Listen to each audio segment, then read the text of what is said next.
Greetings, everybody. Greetings. We're a little late. Realized a certain flaw, things didn't fall through, but we're going to roll with the punches.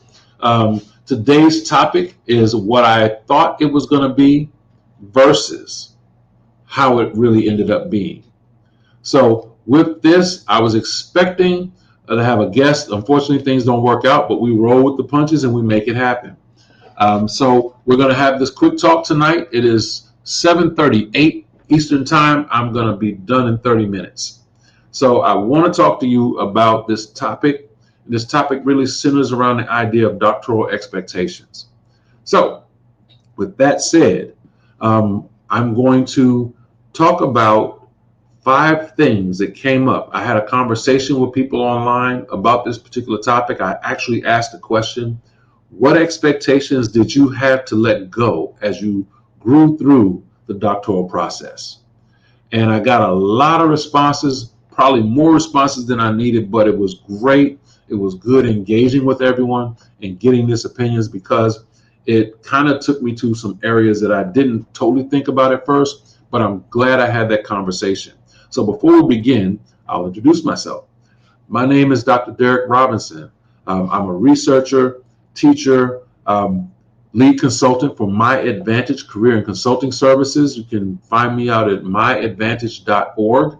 And if you look, you'll see me at the bottom of the screen scrolling with www.myadvantage.org. I specialize in working with doctoral students, particularly those in the pre-dissertation stage, giving them the skill sets and things and habits of mind that transcend through their entire program.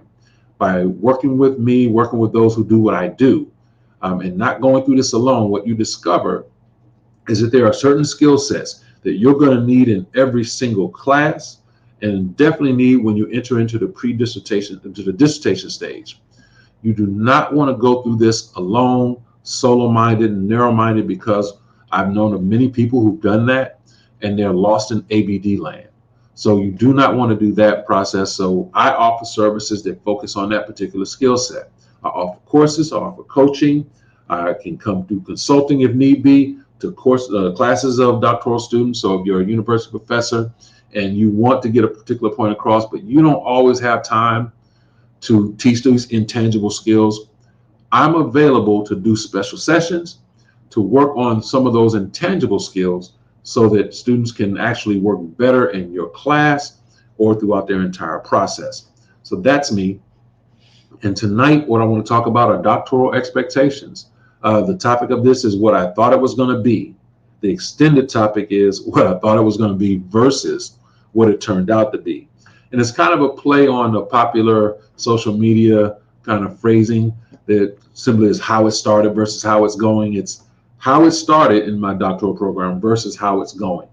So in history, I have worked as a program coordinator for a particular university. And what I discovered was that the expectations in interviewing upcoming doctoral students was that their expectations didn't always match what things turned out to be. So going through that, I developed a pre-doctoral workshop to work with students on doctoral expectations, what you're going to experience, how you should grow, things like that. And I hope it worked well. Our students are still there, and they're coming up on their graduations and coming up on their dissertation proposals and defenses. So hopefully that helped out. But it was based on this idea of working with those expectations and making sure that they were rooted in something real. Tonight's topic, actually, because of the feedback that I gave, I broke it down into 5 areas. Those 5 areas are perfection, growth, comparing experiences, self-doubt, and relationships. Those are the 5 experiences or themes that emerge from my conversations with people about this topic. And I'll repeat them again. Perfection or perfectionism, growth or the need to expand and grow, comparing experiences, self-doubt, and relationships. And I'm going to share with you the actual words of our participants or the people I engage with, and I'll share those experiences later. What I want to do right now is give a shout out to a business partner bougieshootery.com, led by Jacqueline Robinson. She's maker of excellent charcuterie boxes and boards. I know that they're good. I actually sent one out today via mail, so she does ship. You can find her information on all social media platforms, and it's bougieshootery.com. And you see it scrolling down here on the screen, www.bougieshootery.com. But if you research Bougie Shootery on all social media platforms, you'll find her there. So that is a definite business connection and business partner that you'll want to engage with. So let us get started. Tonight's topic is about doctoral expectations, and we're going to deal with the first theme in doctoral expectations, which is this idea of perfection or perfectionism. So I'm going to go ahead and share with you what was told to me. The first comment about this idea of expectations that had to be let go, as that comments meant that I failed. When a person turned in their assignments and they got feedback, sometimes people took that feedback as if it was a failing moment for them, and it doesn't have to be. Oftentimes, the comments and feedback are intended for you to grow. So the person actually continues saying, comments help my study be clear, but it took me personally for a while. So they got the comments and the feedback and took it personal. And then that hurt for a minute. It stung, and I get that. But they were allowed to grow from that, and they created something even better. The issue with perfectionism is this, and I understand where it comes from. If you have made it to the doctoral level, to the doctoral program, chances are you have done school very, very well from grade school through college and even into a graduate school program. You were and are the AP IB student of the doctoral world. You did school very well. You probably were used to grades as an indicator that you were a perfect student, and you got used to that. You probably also got used to the fact that most of what you didn't get harsh feedback. You always got great grades. You've always maintained a high GPA and things like that. And then you find out when you come to a doctoral program, we need a little more. So not everything was about having a 4.0. It was about who you are and how you grow. But because of the fact that you've been successful on every level of schooling, it can create within us this idea that my work is perfect. Perfectionism slows growth. You have to understand that. Perfectionism, this idea that everything I have to do has to be perfect, slows growth. So let's hear what someone else had to say. They also said, in regards to that question about expectations they had to let go, I had to get rid of the notion that I knew everything. They actually wrote anything. Trust your chairs. Follow their lead. You will win. There will come moments in this process where you've got to trust the advice you're being given. And that's difficult for perfectionists because they've been so great in everything they've done. Now you reach a point where you don't know every single thing. And you've now received feedback that you may not like, but you have to trust the process for people to get you there and get you achieved and out of here. So you have to accept that as the part of the process of growing. And ultimately, if you trust that process, you trust others to lead you, you will win. We're in the process of pushing you further. So when we give you feedback, is with the understanding that we recognize your talent. We admitted you into the program. So we know you have talent to be here. You can occupy the seat.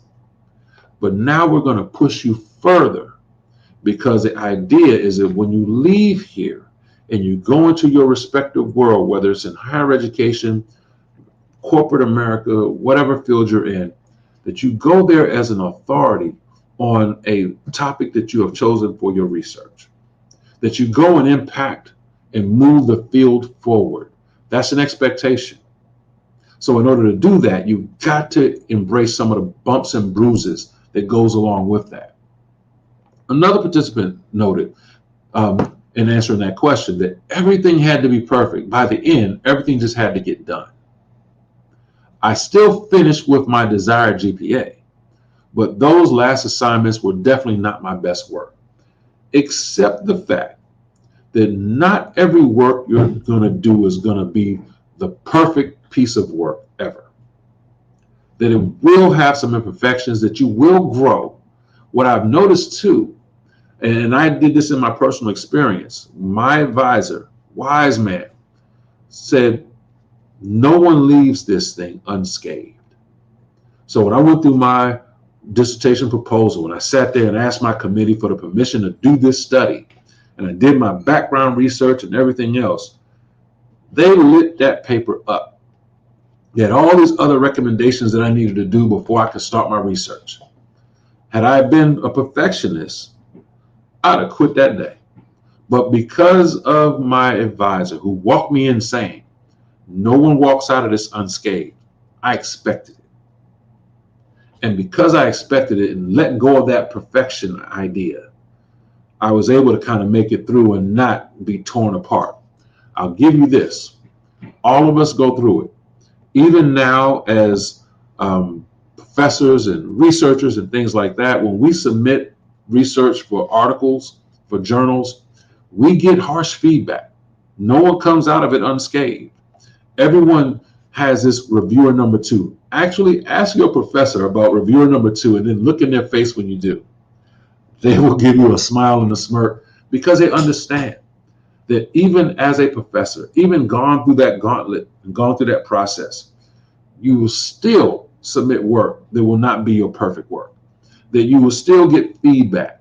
And sometimes that feedback can be a little hurtful. And if you are of the perfectionist mindset, you may be scared out of this process.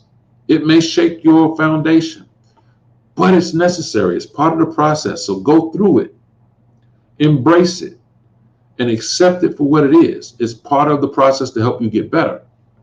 Another person said they expected they would get an A for every class. At this point in the game, you're in a terminal degree. Your GPA might not mean as much as it used to in high school. Now, I'll admit, in high school, it meant everything.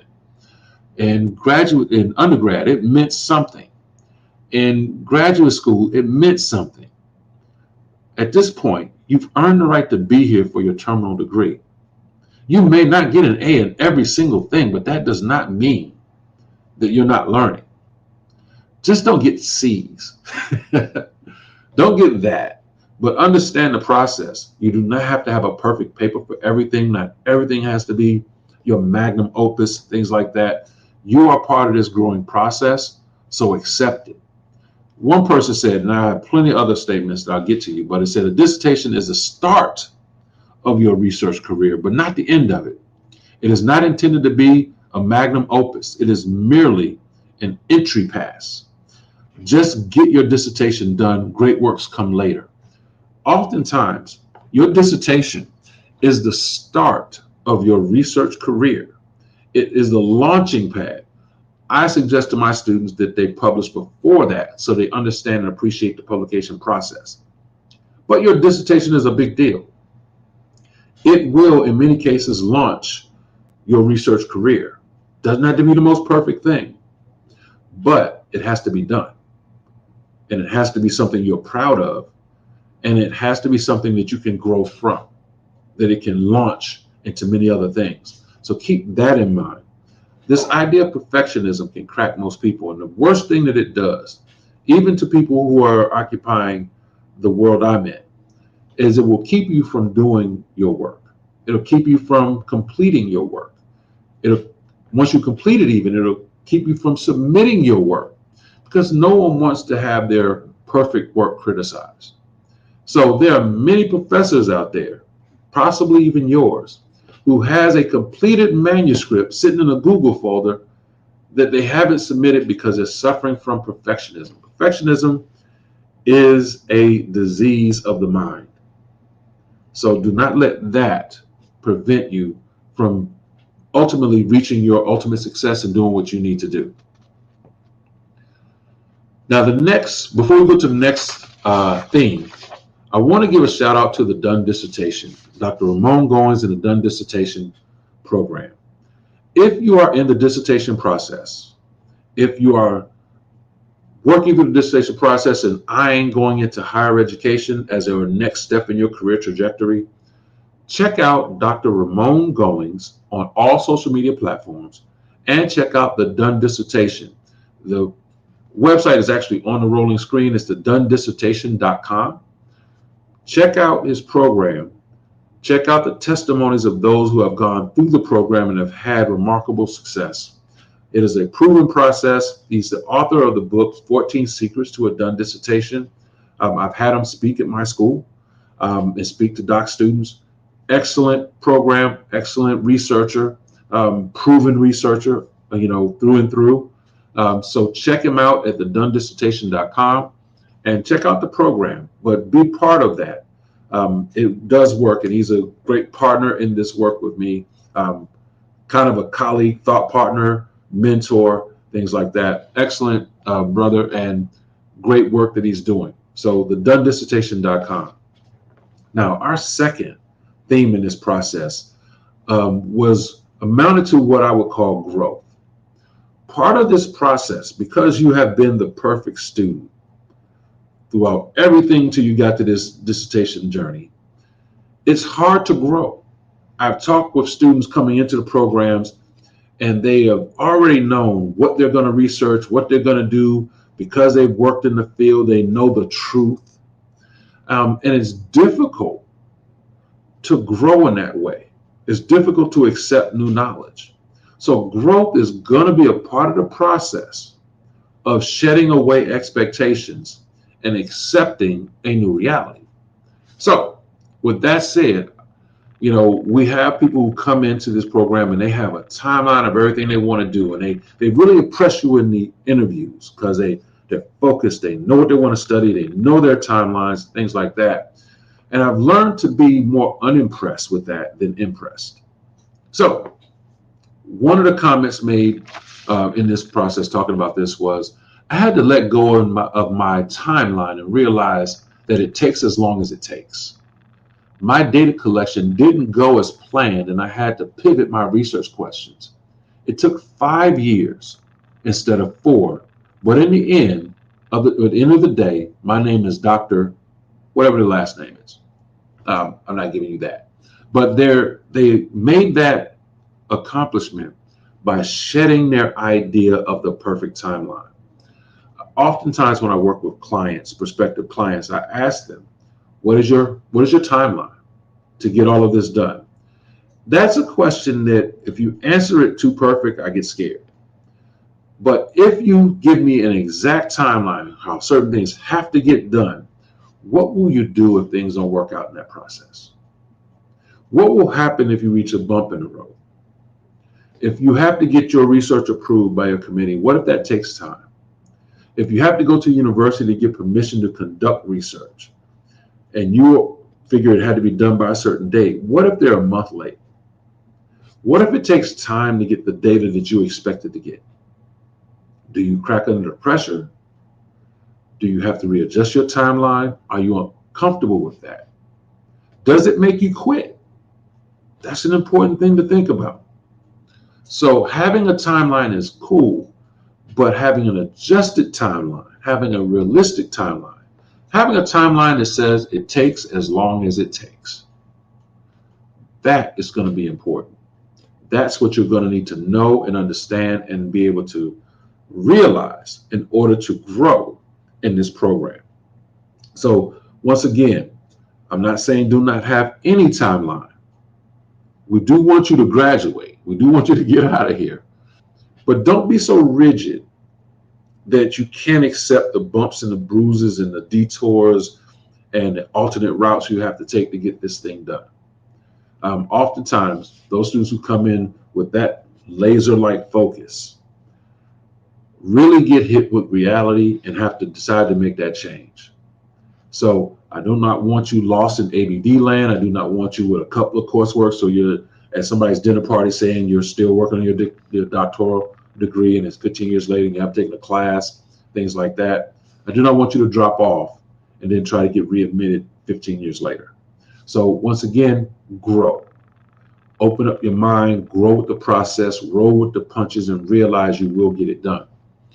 There was another topic, the comment said. The one thing they had to let go of is the idea that they will solve the problem that first drew them to their research.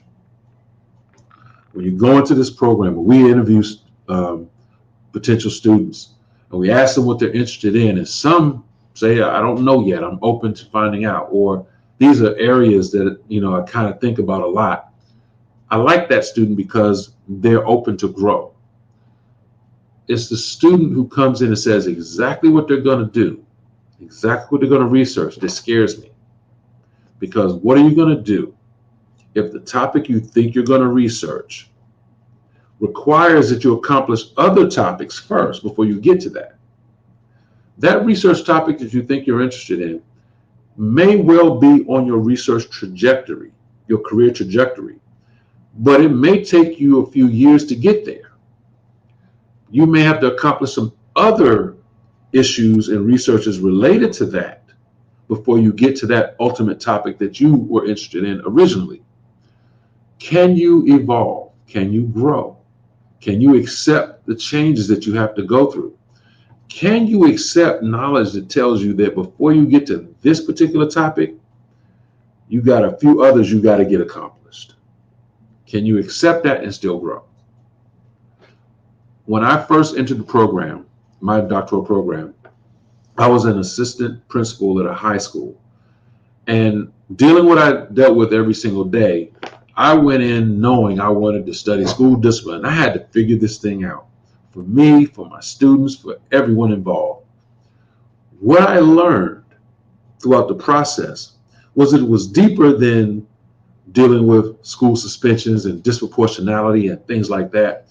There were other things and topics I had to understand in order to grow and become better with this. I had to accept that my topic that was going to be on school discipline had to first be on other topics related to it, like school climate, school culture, teacher effectiveness, teacher expectations. All of these subtopics I had to grow to. And to date, I'm still not there yet on totally dealing with discipline. It's in the trajectory, but I'm building this idea first with subtopics and other topics related that got to get accomplished first. Can you grow in your understanding of this topic such that you can reach it on your trajectory? The person who gave us this comment here understood that they had to let go of the idea of this topic or problem that drew them to the research. It's not gone. It's just that they have to adjust and then maneuver. And maybe this topic is on their research trajectory, but it probably won't be dealt with for another 4 or 5 years. You have to accept that in order to grow. But if you're stuck in perfectionism, if you're stuck in thinking that this is exactly what I'm going to do and I'm so laser focused, I'm not open to anything else, that could be the one thing that derails you. So I want you to think about that as you grow through this process, because you may run into the moment where you have to kind of sidestep and pivot to grow and understand what you have to do in this process. So that is the idea of growth, the theme of growth. Once again, there are many other comments here, and I will share those later, but I want to make sure that you are, getting this. And once again, I only have a few more minutes. So tonight took a little longer because of our late start. For those of you who came in, thank you.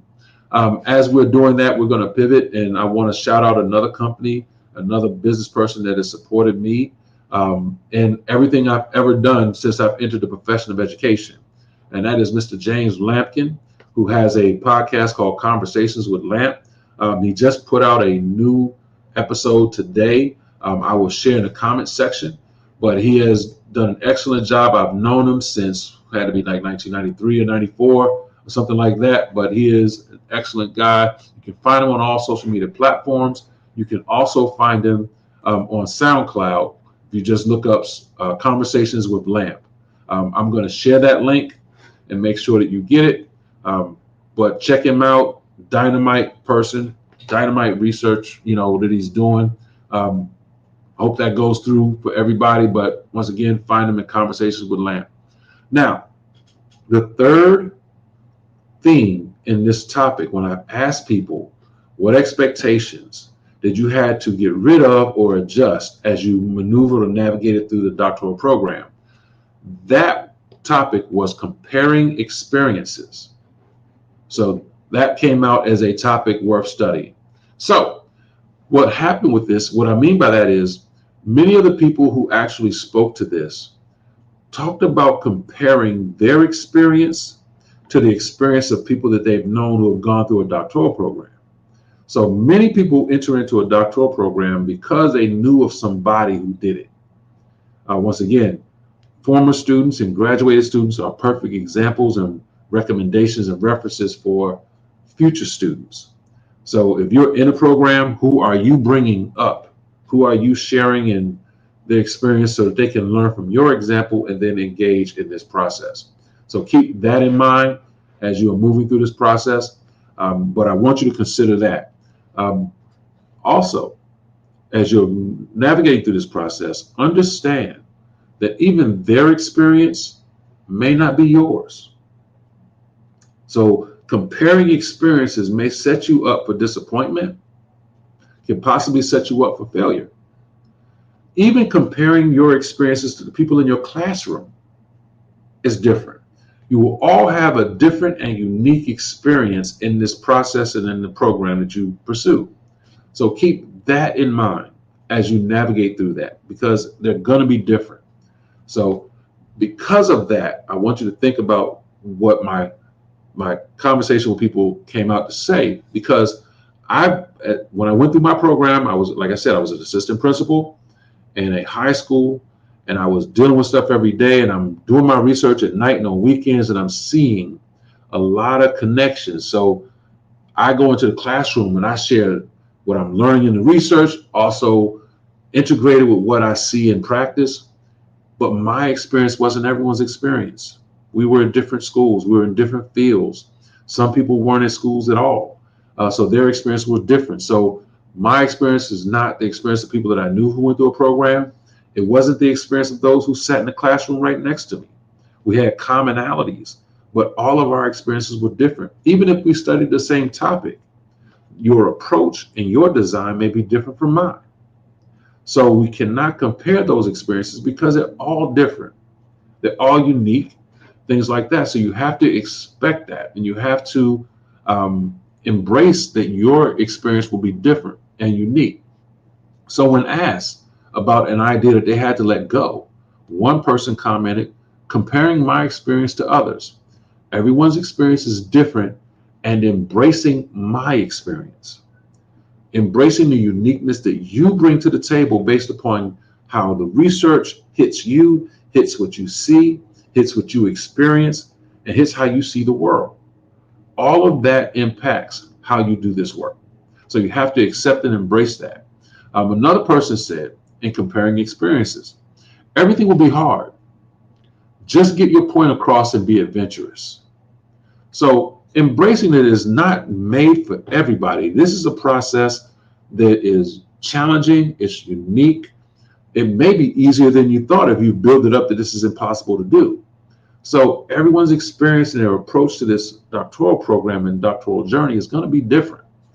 So once again, get to your point, but be adventurous. Be open to the process. Be willing to learn more. Be willing to read the extra thing. Be willing to accept that you want people to be hard with you, because once you leave your terminal degree, that's it. We expect you to be an authority in this, or at least a growing authority in this process. So understanding that. Another person said this, and I think this is hit the nail on the head. I don't know if to say much more to this, particularly with this theme. This is not a competition. When you are in this doctoral program, all of you are banded together. You will graduate. You will finish prayerfully. But this is not a competition. There's no one in that room, in that classroom, who can take what's yours. There's no one in a doctoral program who can get your topic and do your topic your way. All of us can embrace the exact same topic, but because of our approach to it, because of the design we use, because of the uniqueness of our study, it's totally ours. It's not a competition. If you see that one person is progressing really fast and they graduate early, that doesn't mean that they're better than you. Doesn't mean that they're going to have yours. You have what's made for you. I think that's the best way to say it. When people say what's yours is meant for you, or what's meant for you is yours, that's the best way to put that. So that's the conversation you have to get into. What's meant for you is meant for you. Your approach, your time is yours. Comparing yourself to others only lets you let yourself down, or it's a poor example of pride. Because if you're comparing yourself by others, you're either looking to beat them or you're mad because they beat you. Well, we're not in this doctoral program to beat everybody. These are your colleagues who become your co-researchers, become your friends. You'll have them in different places as everybody's life moves in different directions. You can't compare. It's a horrible thing to compare your experience to everyone else's. So that thing we have to definitely let go. The fourth thing that came out in this talk that I had with people about the doctoral experiences they had to let go is the idea of self-doubt. Self-doubt is extremely prevalent in all of our fields because we experience things that can definitely crush your idea. So let's back up. If you are gone through this idea of perfectionism and you realize that not everything is going to be perfect, that it has to be perfect, and you're going to experience like cracks in the process, bumps and bruises, growth opportunities. Once you let that go, when you open up yourself to growth and stop comparing your experience to the person next to you or the person previous before, now you move to this point where you start dealing with and overcoming this idea of self-doubt. Self-doubt creeps in when things don't go perfectly the way you expected them to do, and after you start putting a pointing finger at everyone else, you start thinking, well, maybe it's me,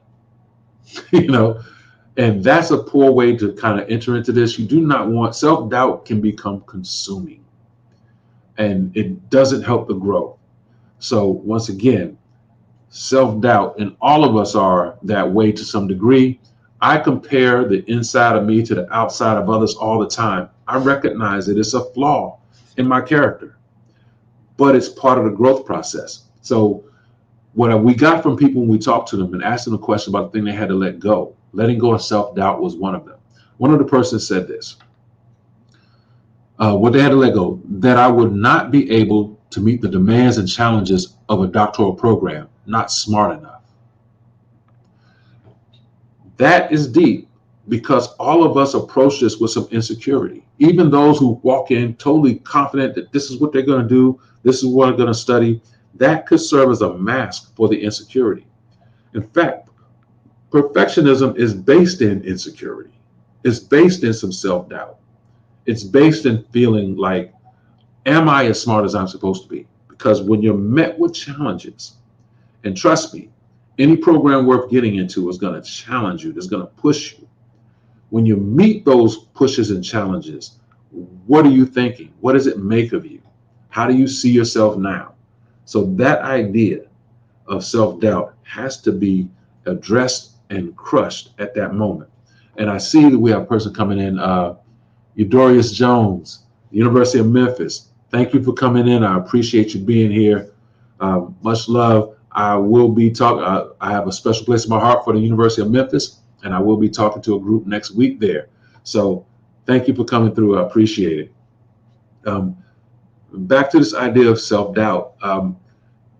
Once again, we had another person say, and this came up quite often, is I thought it would be easy because I am smart. Yes, you are smart. Yes, you are intelligent. Yes, you have what it takes to make it. I don't want you to get caught up in the idea that because you were so great in elementary, middle, high, undergrad, and your master's program, that you can just walk through this and not get touched a little bit. You will. You'll be challenged. If you start doubting if you're intelligent enough, it does not take massive intelligence. And we need to redefine what it means to be smart anyway.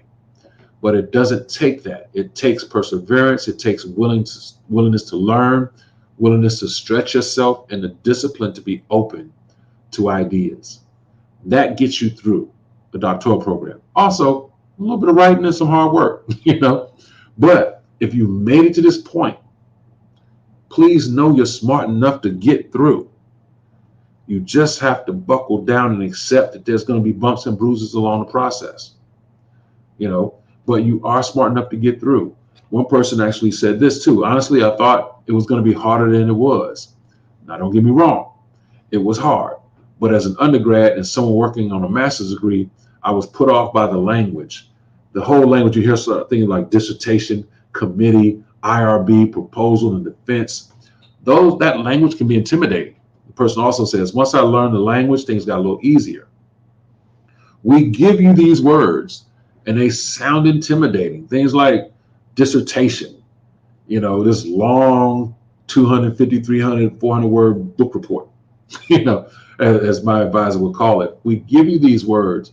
They sound challenging and difficult. Once you understand what they are and you understand the process, and you understand that there are people there to guide you through this, that want you to get through this, and you understand that you cannot get through this alone, you can make it. Self-doubt eases up when you know you have backup, when you know you have support, when you know you have people who want you to accomplish this.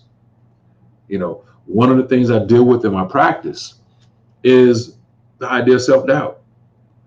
And people actually come to me not because they need help with writing necessarily.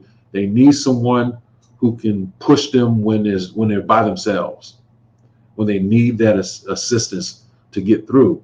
And my job oftentimes is motivator, convincing them they can do this, helping them understand the strategies to take this big thing and break it down into smaller points and get it done.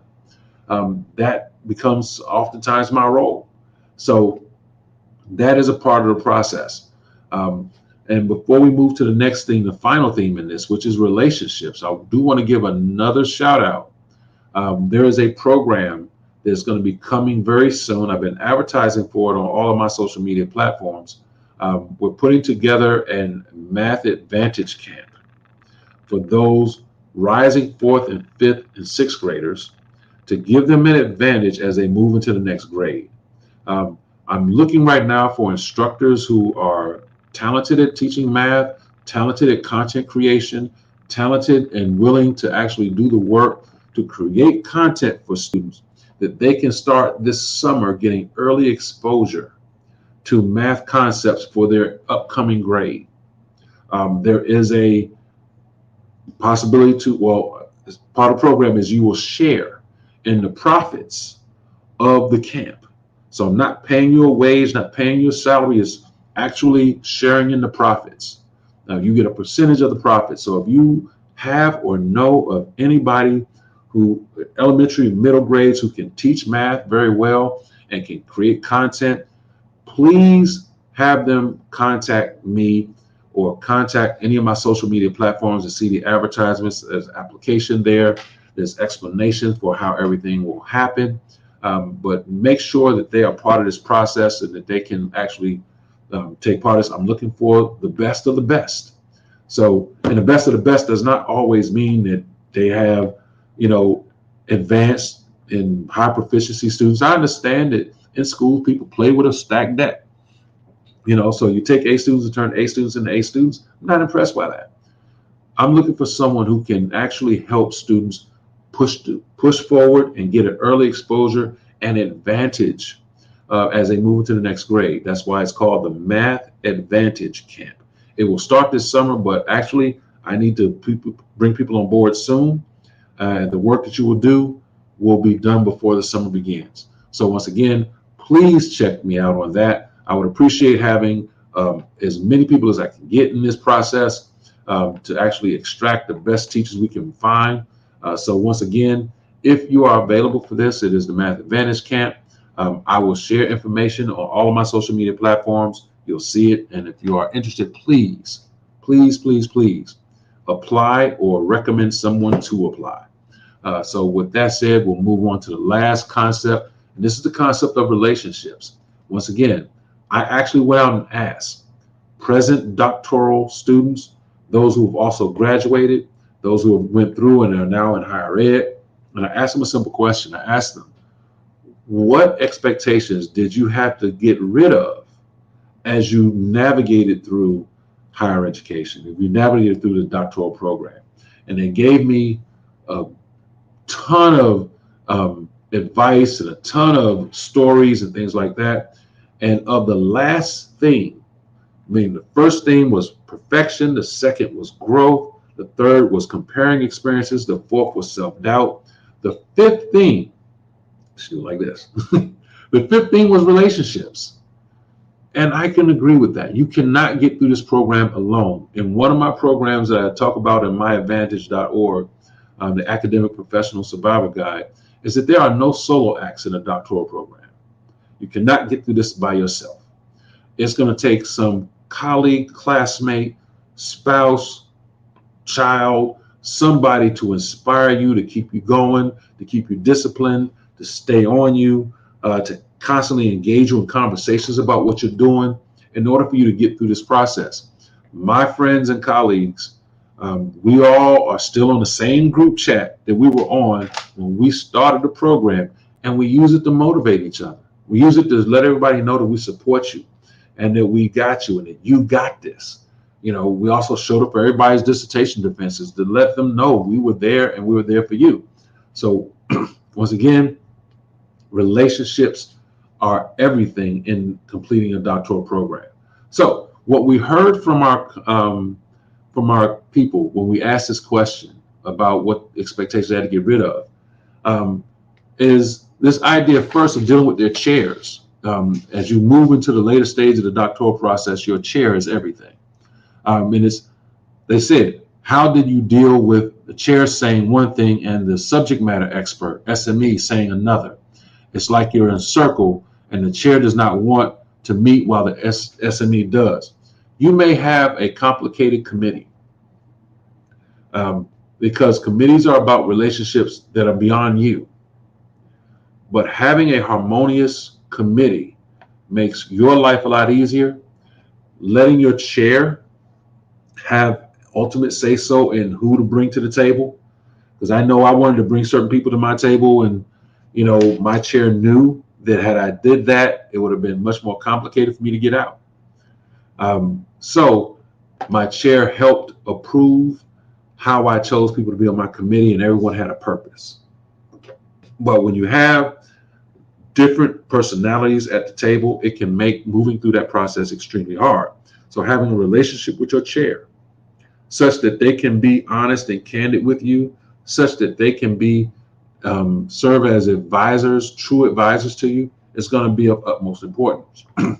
Another person said this: I had to get rid of all expectations.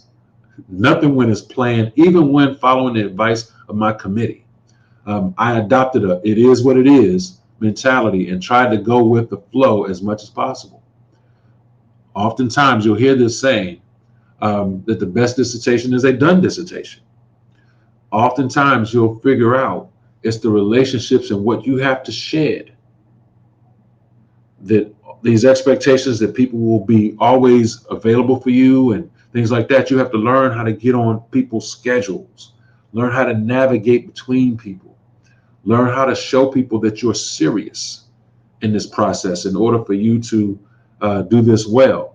That's part of the process of getting through a program like this. So I want you to keep that in mind. Get rid of some of these expectations that people are just going to be there standing, waiting for you, tapping you on your shoulder, like, are you going to have this chapter done?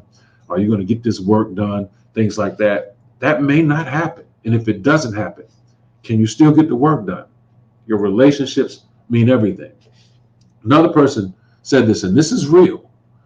They had to get rid of the expectation, and I'll quote, that everyone was happy for me.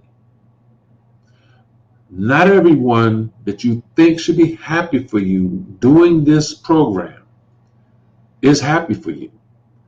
One of the first people that I thought would be excited when I told him I got accepted into a doctoral program, because my other colleague was finishing up his doctoral program. I went to a person that was pretty much a advisor and leader to me, and they were disappointed that I was actually getting to this program. They thought it would be a hindrance in my career. They thought my career was supposed to go one particular way. Now, later on, once they saw me in the program and they saw what it was doing for me, they came to me and said, I was wrong. This is you. And that made the world to me. That helped mend that wound that was there, because I was actually hurt that they weren't as happy for me as I wanted them to be. Sometimes you'll discover what people really think of you and expect of you because they want you to be a particular way for them. But through understanding these relationships, they may not get it until later. So not everybody will be happy for you as you go through this. And you would think, well, what's the problem with me getting a doctorate? But it may be that your spouse needs more of you. It may be that people on your job wanted you to go a particular way. And seeing you do this means you may eventually depart from them. It happens. So understanding this part of the process, that not everyone will be happy for you. Don't get pinned up on that. Everyone may not understand originally, but at some point in time, they will reach understanding that this is what you have had to do, is what you desire to do, and it's part of a long-term trajectory that you're on that they may not see. You may not even see where this is going to take you. But that is another thing, the relationships, you have to be guarded with that. And you also have to be forgiving. Not everybody's supposed to see everything that you want. So that may be your dream, not necessarily theirs. You have to accept that. And I'll close with this part.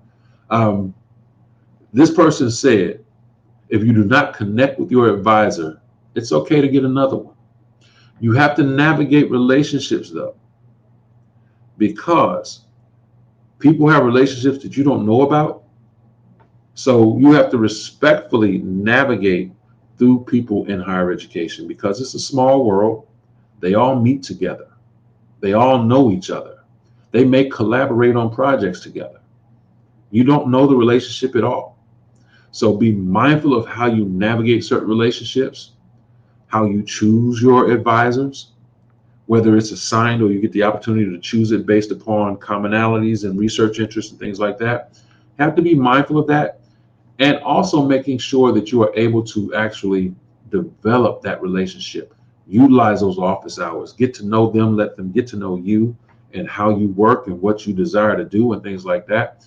In my course, the Academic Professional Survivor Guide, and I also do this in my coaching too, I teach strategies about even how to conduct a professional meeting with your advisors. And conducting this meeting the right way ensures that you can get through faster, because it indicates your level of seriousness. It also indicates how best to maneuver with you.